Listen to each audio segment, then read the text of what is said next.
My name is Claire. I'm in my late 30s, and for most of my adult life, I've been the kind of person people describe with words like steady, reliable, low maintenance. I work in a corporate environment, one of those places where calendars are always full, emails are always polite, and everything important is said quietly, if it's said at all. People usually underestimate me, not because I lack skill, but because I don't compete for attention. I don't dominate meetings, I don't narrate my own value. I listen more than I speak, and I finish things without announcing that I've finished them. That combination often gets mistaken for softness, sometimes even for compliance. This story isn't about revenge. It isn't about winning an argument or humiliating anyone. It's about something subtler than that. It's about what happens when you stay observant in an environment that assumes you aren't. It's about what quiet people see, and what happens when they decide just once not to correct anyone's assumptions. I want to be clear about the tone before we go any further. What you're about to hear is honest. It's factual as I experienced it. There are no villains delivering dramatic monologues, no explosive confrontations, no last-minute miracles. There is disappointment. There is clarity. And there is a kind of emotional justice that doesn't announce itself when it arrives. At a high level, this is a workplace story. It involves a bonus, a termination, and a decision made without my input. But the emotional journey underneath that is much quieter. It starts with being useful, then invisible, then slowly realizing that invisibility isn't always accidental. It's sometimes assigned. For a long time, I believed that if I stayed calm, fair, and consistent, things would balance out on their own, that professionalism would be reciprocated simply because it should be. This story is about the moment I learned that belief had limits, and what I did after I noticed those limits had already been crossed. You won't hear me raise my voice here. You won't hear me celebrate anyone else's discomfort. What you will hear is the internal shift that happens when someone stops asking to be treated correctly and starts documenting reality instead. If you're listening to this because you've ever felt overlooked, or because something in your professional life never sat quite right, but you couldn't immediately explain why, then you might recognize parts of yourself in what comes next. So before we go any further, I want to ask you something gently and without judgment. Have you ever looked back at a moment that seemed small at the time and realized it was the beginning of everything changing? To them, I was dependable background noise. Not invisible exactly, more like assumed. The kind of presence that doesn't trigger concern if it goes quiet, because it's never caused disruption before.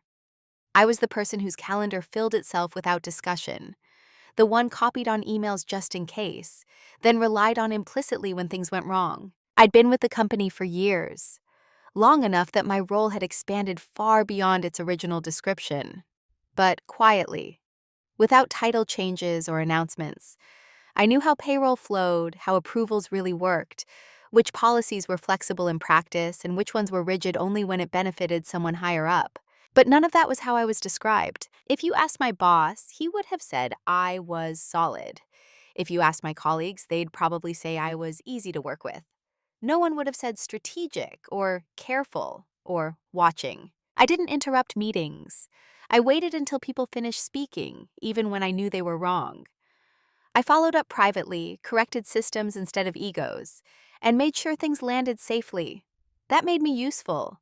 It also made me forgettable in rooms where visibility was currency. Over time, a role was assigned to me without a conversation ever taking place. I was the stabilizer, the cleanup person, the one who absorbed pressure so others could perform confidence. And because I didn't object to that role, people assumed I preferred it. What they didn't see, what no one ever asked, was how closely I was paying attention to patterns, who spoke freely, and who softened their tone depending on the audience, which decisions were framed as company policy only after they had already been made, which people were protected by ambiguity, and which ones were exposed by it. I noticed how praise was public, but accountability was private, how favors moved faster than processes, how timing was always cited when something inconvenient needed to be delayed. None of this shocked me, I wasn't naive. But I believed, genuinely, that consistency mattered. That if I kept my work clean, my communication respectful, and my record intact, that would count for something when it mattered. That belief made me patient. It also made me convenient. When extra responsibility appeared, It landed on my desk without ceremony. When something sensitive needed handling discreetly, my name was mentioned because Claire won't make it a thing. That was said as a compliment. It never felt like one. I remember sitting in meetings where decisions affected my workload directly, and no one thought to check whether I had capacity. Not out of cruelty, out of habit. I'd always absorbed it before. In performance reviews, my feedback was consistent. You're doing great. Everyone trusts you. We really rely on you. But reliance without recognition has a cost. It just doesn't invoice immediately. At the time, I didn't articulate any of this. I told myself it was normal, that not everyone needs the spotlight, that my value didn't depend on being seen. And that was true, to a point. What I didn't realize yet was that being underestimated isn't neutral. It doesn't just obscure you. It shapes the decisions people feel comfortable making about you. When you're perceived as agreeable, people stop checking for consent. When you're perceived as quiet, people assume you won't challenge records.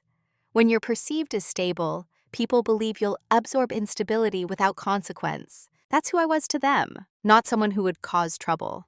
Not someone who would escalate. Not someone who would notice the difference between what was said aloud and what was written down. They didn't think of me as someone who would ever need to protect herself. And because of that, they didn't protect themselves from me. At the time, I still believed the system would self-correct. That fairness didn't need prompting. That professionalism was a shared language. I was wrong, but not in the way people expect. The mistake wasn't trusting too much. It was assuming that silence meant the same thing to everyone. The first time something felt wrong, it was almost nothing. So small, in fact, that I nearly dismissed it myself. It happened after a routine check-in, one of those short end-of-week conversations meant to align priorities. My boss glanced at his screen more than he looked at me. He nodded while I spoke, said, "Makes sense," twice, and then mentioned, casually, as if it had already been agreed upon, that one of my projects would be reassigned. Not removed, reassigned, to give you some breathing room, he said. You've been carrying a lot. The words were considerate. The action wasn't. No one had asked me whether I wanted that breathing room. No one had mentioned concerns about my performance. The project in question was one I had built from the ground up, one that would be wrapping close to bonus review season. I remember smiling. I remember saying, okay, if that's what you think makes sense. That was the moment. That was the cut. It didn't bleed. It didn't hurt. It didn't even register as an injury at the time. It just left a mark I couldn't unsee once I noticed it. Because the next week, when the project was mentioned in a larger meeting, it was spoken about as if it had always belonged to someone else. My name didn't come up. Not once. The handoff was treated as administrative, not strategic. I told myself it was fine, that projects move, that leaders rebalance resources, that my contribution had already been noted internally, even if it wasn't acknowledged out loud. That was the story I told myself, so I wouldn't have to question anything deeper. Around me, no one reacted. There were no awkward glances, no follow-up messages asking how I felt about the change. The reassignment slid into place cleanly, like it had always been meant to happen that way. And that's what stayed with me. Not the loss of the project, but how easy it was. That ease told me something. It told me that my role in the room was assumed to be flexible in one direction only, that I was expected to adapt quietly, without friction, without narrative. After that, small things started to stand out. Decisions being referenced before I'd been informed, timelines shifting without discussion, my name appearing lower on emails I had initiated. Each thing on its own was explainable. Busy schedules, miscommunication, oversight. Together, they formed a pattern that made me pause. I didn't confront anyone. I didn't ask for clarification. I didn't mark the moment as significant to anyone but myself. Instead, I started remembering. Not emotionally, structurally. I remembered dates, language used, who was present and who wasn't. I began to notice how often consideration was offered after decisions, not before. How phrases like, "we assumed you'd be fine with it," appeared only when the assumption favored someone else. Still, I stayed outwardly the same, calm, capable, cooperative, because I understood something instinctively, even if I hadn't named it yet. Reacting too early would collapse the difference between accident and intent, and I needed to know which one I was dealing with. The first small cut didn't change how I behaved. It changed how closely I listened. And while everyone else moved on, confident that nothing had shifted, I started paying attention to the space between what was said and what was decided. That space was quiet, but it wasn't empty. After the first small cut, nothing dramatic followed. That was the most convincing part. No explosions, no sudden hostility, just a gradual adjustment of expectations that no one announced out loud. The kind of shift that feels administrative on the surface, but personal if you're the one absorbing it. I stayed. I worked. I told myself that one reassigned project didn't define anything. Then it happened again. A decision I should have been looped into was finalized without me, not hidden, just completed before my input was requested. When I asked about it later, the response was light, almost friendly. "We didn't think you'd mind." That sentence appeared more than once after that, always said with a smile, always delivered as reassurance, not apology. I noticed how often my flexibility was used as justification. Because I had adapted before, it was assumed I would again. Because I didn't escalate, it was taken as agreement. Because I didn't protest, the pattern hardened. And here's the part I have to be honest about. I participated in normalizing it, not actively but quietly. I filled the gaps. I fixed downstream issues. I kept things running smoothly even when decisions upstream had been careless. I told myself I was being professional, that pushing back over small things would brand me as difficult, that my value was in being steady, not reactive. There is a particular exhaustion that comes from being the person who makes dysfunction look functional. You don't get credit for preventing chaos that no one ever sees. You just get more responsibility. Meetings shifted. I was invited later, or not at all, when the topic was framed as directional. I was included when it became execution. That division wasn't accidental. Strategy was where visibility lived. Execution was where accountability landed. I began to see how my calm presence had been categorized. I wasn't disruptive, so I wasn't consulted. I wasn't volatile, so I was safe to bypass. I was assumed to be loyal to outcomes rather than to process. I rationalized it. They're under pressure. It's just a fast-moving environment. This isn't personal. Those explanations worked until they didn't, because the dismissals weren't evenly distributed. Other people were asked. Other people were warned in advance. Other people were protected by conversations I wasn't invited into. And still, I stayed quiet. Not because I didn't care, but because I was gathering information without framing it that way. I was noticing how decisions traveled, who they benefited, who absorbed the cost. I didn't feel angry, I felt recalibrated. Something in me stopped expecting reciprocity. I no longer assumed fairness would appear organically. I started treating each interaction as data rather than affirmation. The workplace didn't feel hostile, it felt predictable. And predictability is dangerous when only one side believes it's neutral. There was a moment, I remember it clearly, when a colleague apologized to me in passing. Not for anything specific, just a general, "I know things have been a bit messy lately." I smiled and said, It's fine. And it was. Because by then I had stopped expecting anything else. Normalizing disrespect doesn't require cruelty. It requires consistency and silence. It thrives when someone is capable enough to absorb it and calm enough not to disrupt it. I didn't realize yet how far that normalization would go. But I did understand one thing clearly. Once people learn you will adjust, they stop adjusting for you. And that understanding, quiet, unspoken, was the foundation for everything that followed. It took time to understand that I wasn't just being overlooked. I was being placed. Roles in workplaces aren't always formal. Sometimes they emerge through repetition, through who gets asked first, who gets informed last, and who is expected to absorb inconvenience without needing explanation. My role had become clear. I was the reliable constant, the person who would stay composed when others felt pressured, the one who would translate vague direction into actual outcomes, the one who would protect the system from the emotional fluctuations of people above me. I wasn't a decision maker, I was a stabilizer. And stabilizers are rarely consulted before a shake. They're counted on afterward. I began to see how often I was introduced in rooms I wasn't in. Claire will handle that. Claire's already on top of it. Claire won't mind. Those statements weren't malicious. They were confident, which meant they were rarely questioned. No one checked with me because they believed they already knew the answer. That belief was my assigned role. What surprised me most was how comfortable people were making commitments on my behalf. Timelines, deliverables, adjustments, all offered with certainty because I had never contradicted them before. And why would I? On the surface, everything looked reasonable. No single request crossed a clear boundary.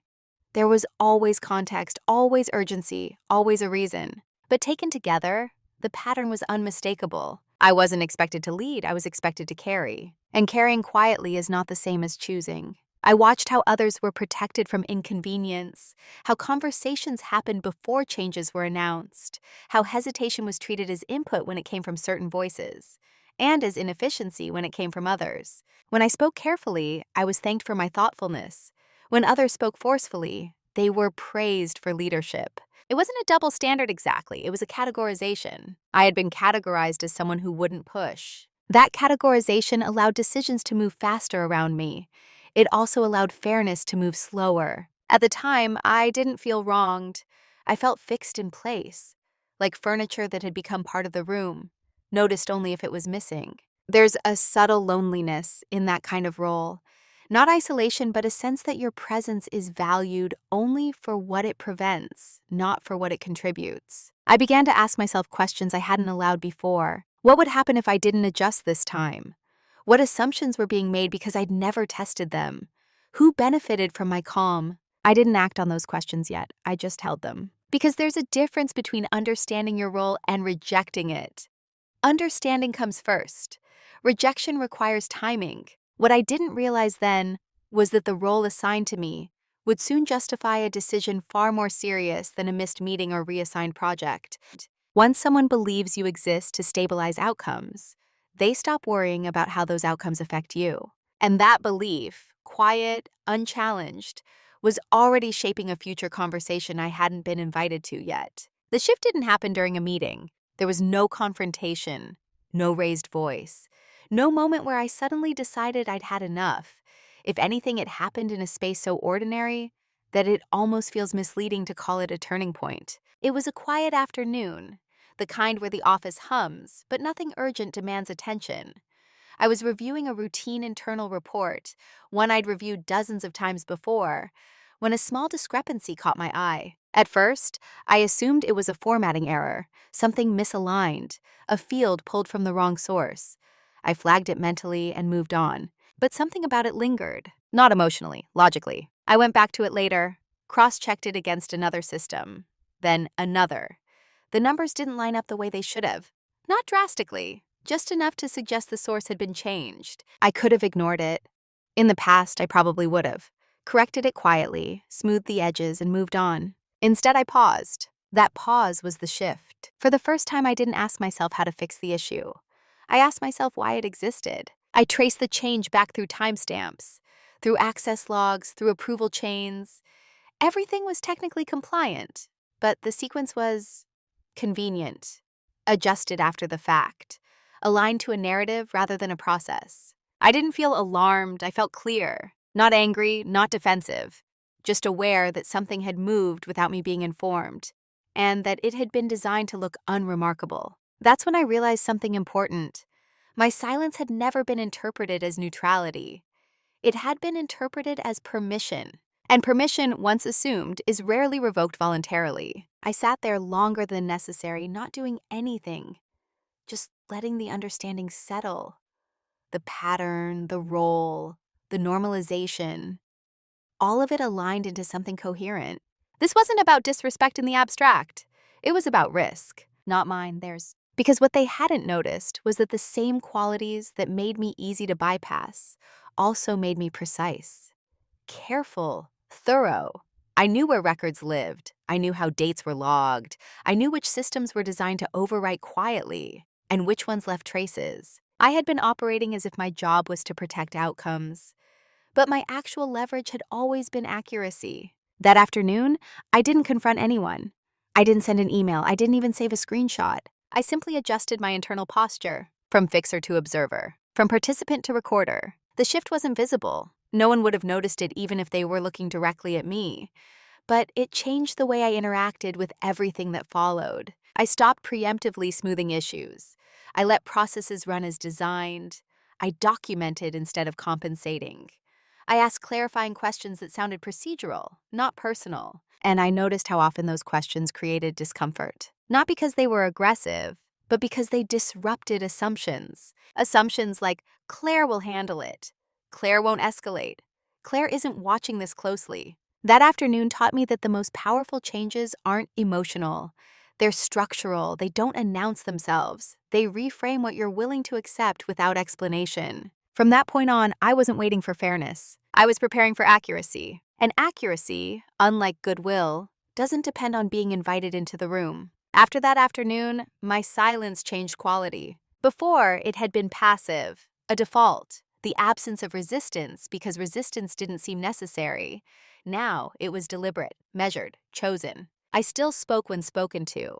I still delivered on what was asked. On the surface, nothing about my behavior shifted enough to attract attention. That was intentional. What changed was what I no longer offered. I stopped filling in gaps before they were acknowledged. I stopped correcting misunderstandings that benefited someone else. I stopped anticipating needs that hadn't been expressed directly, not out of spite, out of clarity. There's a subtle difference between being helpful and being preemptive. One supports a system, the other disguises its weaknesses. I had been doing the second without realizing it. Now, when something was unclear, I asked for clarification in writing. When timelines shifted, I asked for confirmation.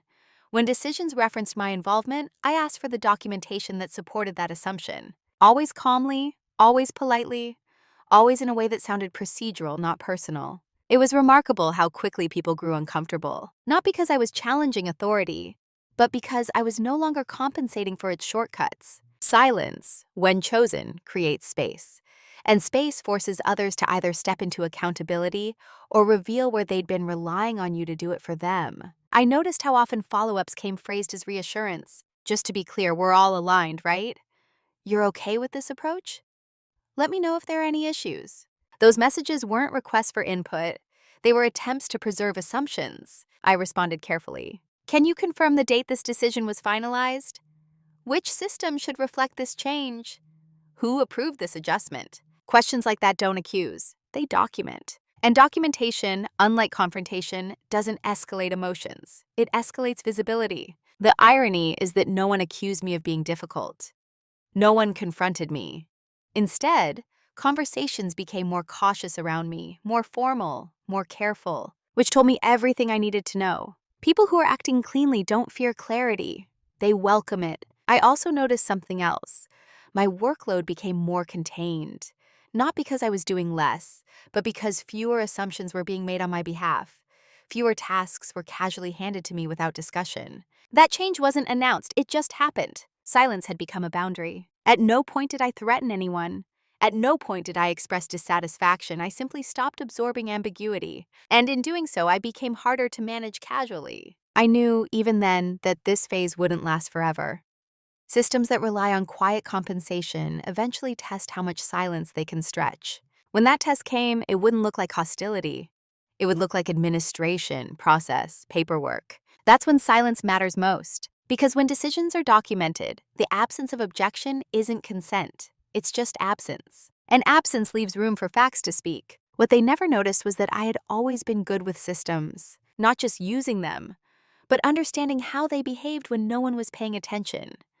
What updated automatically, what required human input, what left an audit trail, and what quietly overwrote history if you weren't careful. That knowledge wasn't new.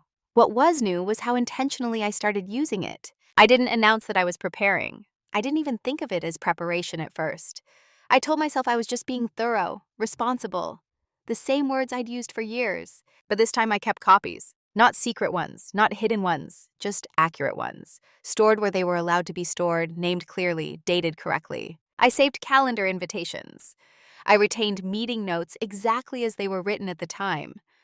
I kept approval emails instead of summarizing them verbally. When someone said, "We discussed this earlier," I made a note of when that discussion had supposedly happened and whether I'd been present. I didn't assume bad intent. I assumed human behavior under pressure. Pressure makes people edit narratives retroactively, not always maliciously, often just to make things cleaner, more defensible, more aligned with what should have happened rather than what did. That's where problems begin. I started mapping how decisions moved from conversation to record, how long it took, who touched them last, which entries were backdated automatically and which required manual changes. Most people don't think about dates. They think about outcomes. Dates are just metadata, until they aren't. I noticed how termination paperwork was templated, how bonus eligibility was calculated, how payroll systems pulled effective dates from HR entries, not from meeting notes. None of this raised alarms on its own. But together, it formed a lattice of dependencies that told a clear story. Accuracy here mattered only when someone insisted on it, and no one thought I would. I also noticed how comfortable my boss was speaking loosely about timing. We'll probably make it effective earlier. We'll align the date later. That can be adjusted. Those phrases were said casually, without malice. They assumed flexibility. They assumed silence. I didn't react. I just remembered. There's a misconception that preparation looks dramatic, that it involves tension, anger, or secret plans. For me, it looked boring. Spreadsheets, folder structures, cross-references. It looked like discipline. And discipline is invisible to people who don't expect resistance. I didn't feel empowered. I felt calm. Because calm comes from understanding, not control. The more I understood the system, the less personal everything felt. This wasn't about me being wronged. It was about whether records matched reality. That distinction mattered. Because if things ever escalated, and I didn't know yet whether they would, I wanted the truth to stand on its own. Not because I demanded it, but because it existed. They never noticed the shift because I didn't change how I spoke. I still said sure. I still said no problem. I still said, let me check. But now, let me check meant let me verify, not let me absorb. I was no longer buffering the system from its own inconsistencies. I was letting them surface, quietly. And in doing so, I was removing myself from the role I'd been assigned without announcing that I was leaving it. They thought I was still stabilizing. I was actually aligning. Because when the moment came, and by then I knew one would, what mattered wouldn't be how calm I sounded or how agreeable I'd been. What would matter was whether the record told the same story they believed they were telling. And I was making sure it did. The moment I realized what I had wasn't dramatic. There was no rush of adrenaline, no sense of victory, just a quiet, almost clinical clarity that settled in when I put two timelines side by side, and they refused to align. One was official, the other was real. On paper, everything looked clean. A termination date, an approval chain, a sequence that suggested careful planning and compliance. If you glanced at it quickly, you'd see nothing wrong, but I wasn't glancing. I compared the HR entry with my calendar, then with meeting notes, then with email threads that had been sent before anyone knew there would be a problem. And that's when it became undeniable. The termination date had been backdated, not by a day or two accidentally, but enough to move it before a key internal milestone, one that determined bonus eligibility. The meeting where I'd been informed, it happened later. Payroll confirmed it when I asked, neutrally, for clarification on how effective dates were sourced. They didn't know why I was asking. They just answered the question. The date comes from HR's entry, they said. And no, they added, it doesn't match the meeting date in the calendar system. There it was. Not leverage in the cinematic sense. No secret recording, no confession. Just a misalignment between reality and record. And in professional environments, that's everything. I didn't feel triumphant, I felt still. Because once you see something like that clearly, you can't unsee it. And you can't pretend it's a misunderstanding either. The system doesn't backdate itself. Someone had chosen convenience over accuracy. I sat with that knowledge longer than I needed to, not to savor it, but to decide what kind of person I was going to be next. Because discovery creates responsibility.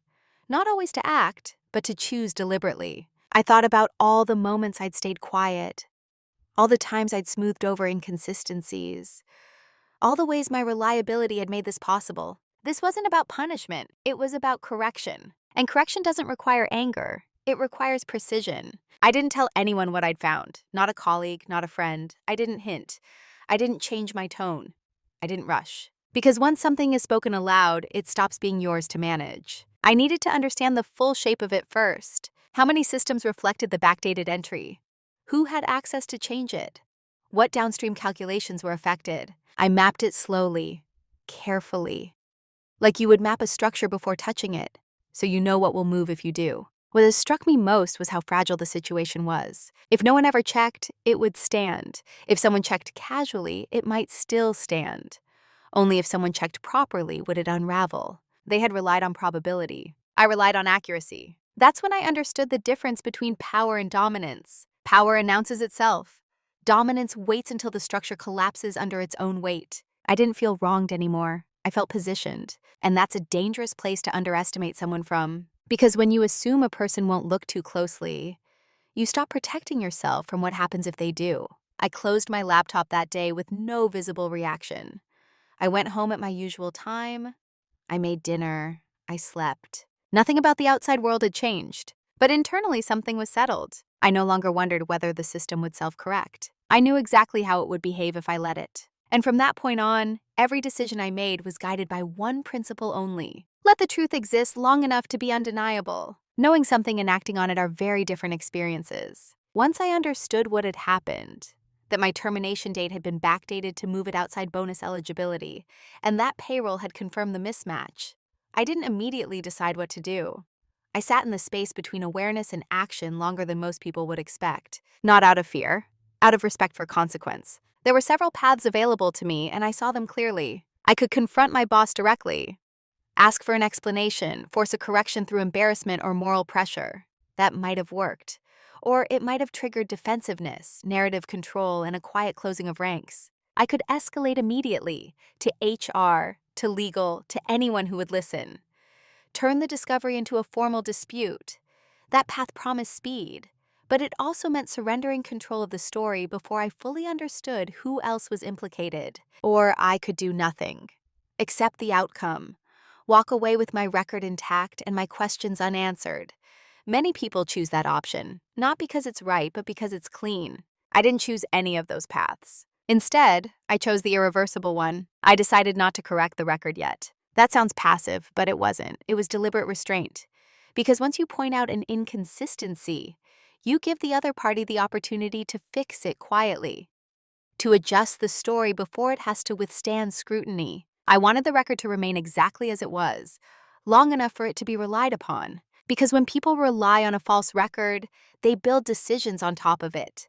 And those decisions leave traces. My choice wasn't about strategy in the abstract. It was about timing. I continued to behave as though nothing was wrong. I completed handovers. I documented transitions. I responded politely to final communications. I didn't ask about my bonus. I didn't question the date. I didn't hint that I'd noticed anything unusual. That silence wasn't forgiveness. It was containment. I understood that once I acted, there would be no way back to the version of events where I was simply overlooked. The moment I spoke, intent would become part of the conversation. So I waited until intent revealed itself without my help. In that waiting period, I learned something important about myself. I wasn't motivated by anger. I wasn't looking to make anyone uncomfortable. What unsettled me was the idea of letting inaccuracy stand unchallenged, especially when it had been engineered quietly. If I acted too early, the correction would be framed as generosity. If I acted too late, it would be framed as regret. There was a narrow window where it would be framed as what it actually was: accountability. That window depended on sequence, not volume. I reviewed everything one more time: dates, access logs, policies. I made sure that if I ever spoke, I would only be pointing, not persuading. Because persuasion invites debate, facts invite verification. The decision point wasn't loud. It didn't feel dramatic. It felt final. Once I made it, there was no urge to rush. No second guessing, just a calm understanding that I had chosen a path that couldn't be softened or undone. And from that moment on, everything I did was about allowing the system to behave exactly as it was designed to, without my interference. That was the choice. Let it stand, let it settle, let it speak. After the decision point, my life became strangely quiet. Not externally.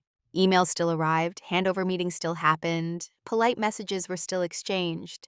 But internally, there was no noise, no debate, no rehearsed conversations. I wasn't waiting for anything anymore. I was letting things unfold. I followed every exit procedure exactly as instructed. I documented deliverables. I transferred access. I summarized ongoing work clearly and neutrally. I left no gaps, no ambiguity, no emotional fingerprints. This wasn't compliance. It was alignment. Because when you move in silence, the goal isn't to disappear. It's to make sure that when your absence is felt, it's traceable. I submitted my final timesheets. I reviewed my final payroll summary. I read every line slowly, not to challenge it, but to understand how it would be interpreted later. The bonus line was missing, as expected. The termination date reflected the earlier entry, as expected. Everything was clean, too clean. And that was the point. I didn't alert payroll to the discrepancy. I didn't ask HR for clarification. I didn't ask my boss whether there had been a mistake. I let each department rely on the record as it existed. Because once reliance sets in, corrections become admissions. During this period, I noticed a subtle shift in tone from my boss. Not concern, distance. Our communication became shorter, more formal, almost careful. That told me something else was happening. When people believe a situation is closed, they relax. When they believe it might reopen, they become precise. I remained unchanged. No follow-ups, no accusations, no emotional cues. I also quietly consulted external professionals, not to escalate but to verify my understanding. I asked hypothetical questions, presented timelines without names, confirmed interpretations without revealing context. I didn't need advice on what to do. I needed confirmation that what I saw was real. It was. The backdating mattered, the bonus eligibility mattered, the documentation trail mattered. Most of all, the order of actions mattered. That confirmation didn't energize me, it steadied me. I wasn't preparing for conflict. I was preparing for inevitability. Because systems don't like inconsistency. They tolerate it briefly, but once something triggers a review, any review, the whole structure has to account for itself. And I knew exactly what would trigger it. Not a complaint, a question. One framed the right way at the right time to the right function. Until then, I remained invisible again. But this time, invisibility wasn't imposed. It was chosen. People often think silence means uncertainty. In reality, silence often means resolution has already occurred internally. What remains is logistics. I had resolved mine. I wasn't trying to win. I wasn't trying to expose anyone. I wasn't trying to reclaim something emotionally. I was simply ensuring that when the truth surfaced, and it always does eventually, it wouldn't need my voice to be credible. The record would speak. And all I had to do was make sure it stayed untouched long enough to matter. Consequences rarely arrive with announcements. They don't knock. They don't introduce themselves. Most of the time, they slip into rooms under neutral names: review, clarification, alignment. They arrive disguised as routine, and only later do people realize that something irreversible has already started. At first, nothing happened. That was unsettling for everyone except me. Weeks passed. I had already left the company. My access was gone. My calendar was empty. From the outside, the situation looked complete: closed, archived, resolved. That sense of closure was important, because closure breeds carelessness. The first sign wasn't directed at me at all. It started with payroll. Not a complaint, not a dispute, just an internal reconciliation. One of those periodic checks where numbers are cross-verified before quarter-end reporting. Bonuses, terminations, effective dates. Those are high-risk intersections, even when nothing is wrong. Especially when nothing is supposed to be wrong. Someone noticed the date discrepancy, not emotionally, procedurally. The termination date didn't match the system-generated calendar reference. That alone wouldn't have triggered anything. But when payroll systems don't reconcile cleanly, they don't ignore it. They flag it. Quietly, an email went out. Neutral subject line, no names, just a request for confirmation. Can you verify the effective date and supporting documentation? That message didn't come to me. It went to HR, and that's when the first pressure appeared. HR responded with this record they had, the backdated entry, clean, approved, logged. Payroll replied with what they had, the meeting timestamp, the system note, the discrepancy. Still no accusation, just misalignment. That's when the second email went out, this time including management, and that's when the tone changed. Because when two departments disagree, someone higher up has to explain why. I wasn't there to see it, but I later learned how those conversations unfolded. Carefully at first. There must be a misunderstanding. The date reflects the business decision, not the meeting. We aligned it internally. Those explanations work, until someone asks how alignment was documented. That's when things slow down, because documentation doesn't respond emotionally. It just sits there. The system showed when the HR entry had been created. It showed who had access. It showed when the value had been changed. None of that was illegal. None of it was explosive. But it was specific. Specificity is uncomfortable when you've relied on generalizations. At the same time, another consequence surfaced, this one more subtle. My absence was being felt, not in the dramatic sense. No one said, "We miss Claire." No one connected dots out loud. But processes I used to stabilize started wobbling. Handover documents were clear, but they didn't replace intuition. Decisions that had relied on my quiet context now required discussion. And discussion takes time. Small delays appeared. then follow-up questions, then revisions. Nothing catastrophic, just friction. And friction invites review. People began revisiting past decisions, not because they were wrong, but because they suddenly had to be defended. That's when my name re-entered conversations, not as a person, as a reference. What did Claire usually do here? Did Claire sign off on this? Was this before or after Claire left? Those questions weren't accusatory, but they shifted attention backward. And backward is dangerous when records don't align. Meanwhile, the bonus cycle closed. Reports were finalized, numbers locked, and somewhere in that process, someone noticed that my exclusion didn't rest on performance. It rested entirely on timing. Timing that was now under review. That's when legal was looped in. Not because anyone accused anyone of wrongdoing, but because companies don't like unresolved discrepancies around compensation. The language changed again, from alignment to exposure. Still, no one contacted me. That's important. Because at that stage, reaching out would have meant acknowledging that I mattered to the equation. And the assumption all along had been that I didn't. People often think consequences feel like panic. They don't at first. They feel like inconvenience and inconvenience. Extra meetings, more emails, questions that don't have quick answers. And the people who feel it most aren't the ones who made the decision. They're the ones who have to explain it. HR began requesting confirmations that didn't exist. Management began referencing conversations that hadn't been recorded. Payroll stuck to their data. No one was lying. They were just telling different versions of the truth. And the system doesn't accept versions. It accepts records. I found out about all this slowly, indirectly. A former colleague reached out, not to gossip, but to ask something logistical.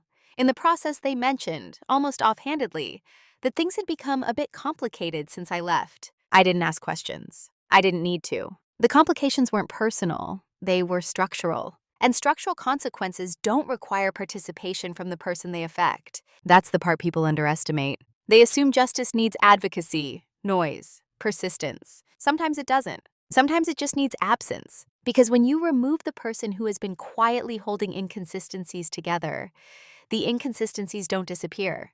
They surface. By the time the issue reached senior review, the question was no longer about me. It was about process integrity. Why dates didn't match, why approvals were retroactive, why compensation decisions were anchored to records rather than events. Those questions don't accuse individuals. They evaluate risk. And risk is the language organizations understand best. The irony is that nothing I did caused these consequences. I didn't file a complaint. I didn't make a call. I didn't escalate. I simply stopped absorbing the system's errors. And once I was gone, the system had to absorb them itself. That's when the realization began to spread. Not all at once, not evenly, but inevitably. The situation hadn't been closed. It had been assumed closed, and assumption is fragile. By the time someone finally suggested, quietly, that perhaps the termination date should be reviewed, it was already too late to fix it cleanly. Because now the question wasn't, can we correct this? It was, why wasn't it correct to begin with? And that question doesn't belong to the person who was let go. It belongs to the people who stayed. By the time anyone seriously considered fixing what had happened, the window for quiet correction had already closed. That window always exists, briefly, right after a decision is made, before it's relied upon, before it's referenced in reports, mirrored across systems, or used to justify downstream outcomes. Once that happens, correction stops being a courtesy and starts being a confession. This was no longer a small internal discrepancy. It had become a question of record integrity. HR attempted what they could within policy. They reviewed the file, reread notes, cross-checked approvals. The problem wasn't that there was no justification. It was that the justification existed only retroactively. And retroactive justification is visible. Someone suggested reframing the termination date as a business effective date rather than an event-based one. That language works sometimes, not here, because payroll didn't recognize business effective dates without documented events to support them. Someone else suggested that the meeting date might have been mislogged. That theory lasted about 5 minutes, until system timestamps confirmed otherwise. Every attempted explanation ran into the same obstacle. The systems were doing exactly what they were designed to do. They were preserving sequence. And sequence is stubborn. What changed next wasn't the facts. It was the tone. Meetings became more frequent, smaller, more contained, fewer people copied. Conversations moved off email, Not because anyone was hiding, but because written records had started to feel dangerous. When people start preferring verbal explanations, it's usually because written ones don't support them. At some point, legal advised caution, not escalation caution. They didn't need to prove wrongdoing. They needed to reduce exposure. Exposure doesn't require malice. It only requires inconsistency. That's when the conversation finally turned to me, not as an employee, but as a variable. Should they reach out? Should they clarify? Should they offer a correction? Each option carried risk. Contacting me would acknowledge awareness. Correcting the record would create an audit trail. Leaving it alone would leave questions unanswered. There was no clean option left. The irony is that all of this could have been resolved early, with a conversation, a transparent explanation, a willingness to align the record with reality before it mattered. But that would have required seeing me as someone whose experience needed to be reflected accurately. Instead, the assumption had been that silence equaled safety. Now silence was the problem. From what I later learned, the final internal decision wasn't about admitting fault.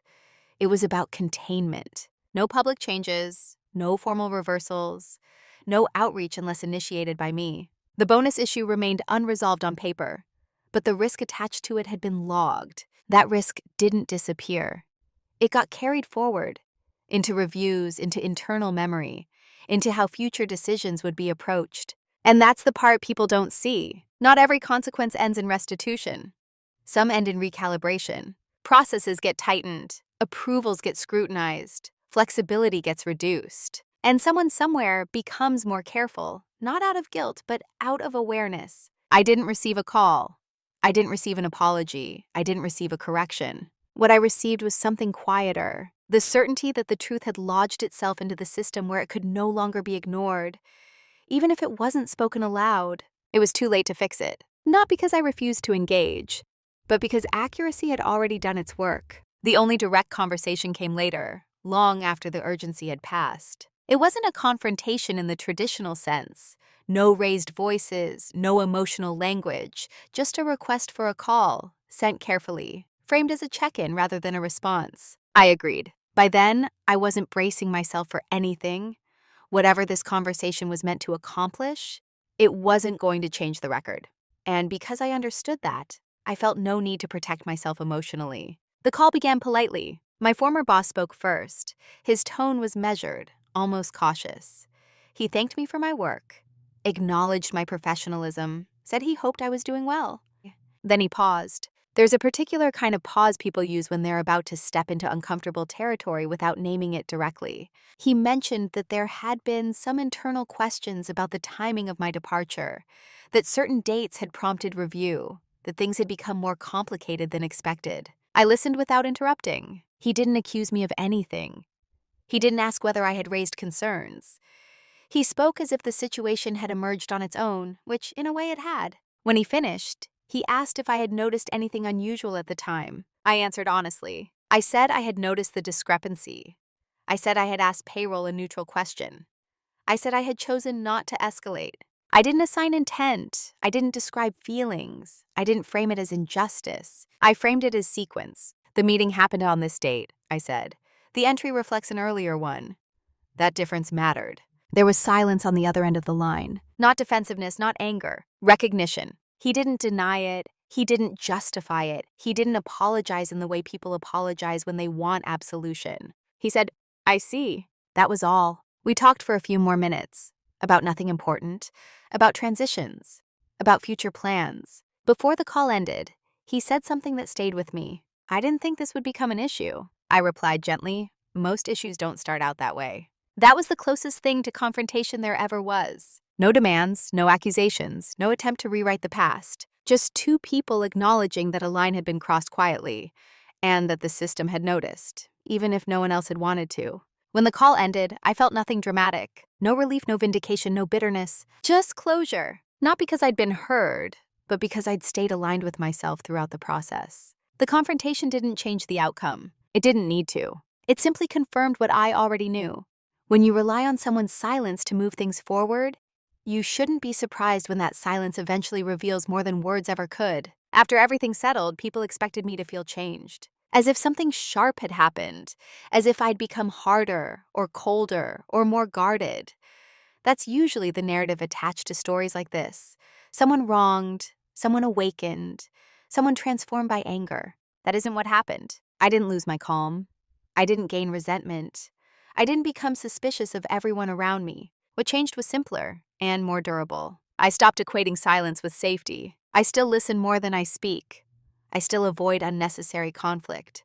I still believe in professionalism, fairness, and restraint. Those values didn't fail me. What failed was the assumption that they would always be interpreted the same way I intended them. Now, when I'm quiet, it's intentional and contextualized. I ask clarifying questions earlier, not to challenge, but to align. I confirm understanding in writing, not because I distrust people, but because I respect sequence. I don't smooth over inconsistencies that don't belong to me anymore. That doesn't make me difficult. It makes me precise. I also understand something now that I didn't before.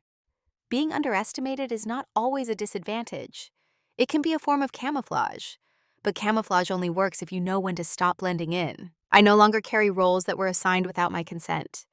I don't absorb expectations just because I'm capable of meeting them. Capability is not obligation. And perhaps most importantly, I don't wait for systems to self-correct. I observe how they behave under pressure. I pay attention to what they protect and what they quietly compromise when no one is watching. That awareness doesn't make me cynical. It makes me grounded. I'm still the same person I was at the beginning of this story. Calm, observant, disciplined. But now those traits are anchored to boundaries, not assumptions. I don't need to be loud to be firm. I don't need to be reactive to be effective. I don't need to be visible to be accurate. The experience didn't teach me how to fight. It taught me how to stand still while truth moved on its own. And that's who I am now. Someone who understands that quiet doesn't mean powerless. It means prepared. If there's a lesson in all of this, it isn't about workplaces being unfair or people being dishonest. Those truths are already understood by anyone who's lived long enough inside a system. The lesson is quieter than that. It's about what silence means and who gets to define it. For a long time, my silence was interpreted as agreement, as flexibility, as permission, not because anyone asked, but because no one thought to question it. And I allowed that interpretation to stand because I believed professionalism spoke for itself. What I learned is that professionalism doesn't speak. Records do. Processes do. Sequence does. Silence can be generous. It can be strategic. It can also be misunderstood. The difference isn't in how calm you are. It's in whether the truth has a place to land when it finally needs to. This story wasn't about winning anything back. I didn't reclaim a bonus. I didn't demand an apology. I didn't expose anyone publicly, and I don't regret that. Because what mattered wasn't the outcome, it was alignment. I didn't bend myself to fit a story that wasn't true. I didn't distort the record to make anyone comfortable. I let accuracy exist long enough to matter. And in the end, that was enough. Not every form of justice looks like restitution. Sometimes it looks like recalibration. A system becoming slightly less careless. A decision maker becoming slightly more cautious. A future choice being made with more respect for sequence and record. Those changes don't make headlines, but they last. If you're listening to this and you're in a situation where something doesn't sit right, where timelines feel fuzzy, or decisions seem to appear fully formed without your input, I won't tell you to confront anyone. I won't tell you to stay quiet either. I'll tell you this instead. Pay attention to how things are written down. Notice what's assumed rather than confirmed. And remember that being calm doesn't mean being absent. You don't have to raise your voice to be heard by the systems that matter. You just have to be accurate. And accuracy has a way of outlasting convenience. I'll end with a question, not to provoke, but to invite reflection. Have you ever realized, after the fact, that your silence was being used to tell a story you never agreed to? If so, I'd be interested to hear how you handled it, or how you wish you had.